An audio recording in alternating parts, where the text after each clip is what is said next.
اب آتی ہے سب سے اہم بات کہ پھل بیری کے مریض کو کن کن چیزوں سے پرہیز کرنا چاہیے۔ اگر آپ یہ تمام غذائیں لے رہے ہیں جو میں نے پہلے آپ سے بیان کی ہیں، لیکن ساتھ ہی کھٹی چیزیں یعنی کہ لیموں، اچار، املی یا زیادہ مرچ مسالہ جات، فاسٹ فوڈز، پروسیس فوڈز استعمال کر رہے ہیں، تو سمجھ لیں کہ آپ اپنی محنت ضائع کر رہے ہیں۔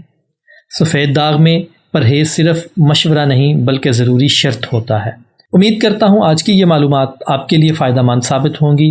اگر آپ چاہتے ہیں کہ میں آپ کے لیے صبح سے شام تک کا مکمل ایک ڈائٹ پلان تیار کر دوں تو آپ کمنٹ میں یس لکھ دیں، تو انشاءاللہ تعالی آپ کے کمنٹ کو میں پڑھتے ہوئے آپ کے لیے ایک مکمل ڈائٹ پلان تیار کر دوں گا کہ آپ کو صبح سے شام تک یعنی کہ جاگنے سے سونے تک کیا کیا چیزیں استعمال کرنی ہیں اور کن کن چیزوں سے پرہیز کرنا ہے۔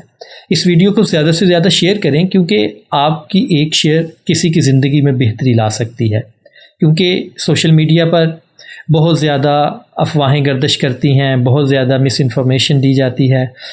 اگر آپ کو یہ انفارمیشن درست لگے تو اسے شیئر ضرور کیجئے گا۔ اللہ تعالی ہم سب کو مکمل شفا عطا فرمائے۔ اللہ نگہبان۔